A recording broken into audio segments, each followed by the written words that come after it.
Any sufficiently advanced technology is indistinguishable from magic. The silver-tipped arrow in the story, that is AI.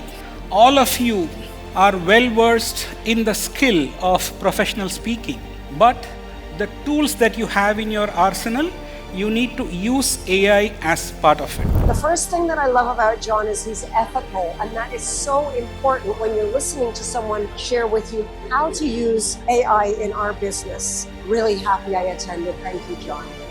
Develop a compelling, emotionally resonant, and strategically structured keynote speech outline. So if you do not have technology, the effort that you put in is a lot, but the value you generate out of it is very, very less.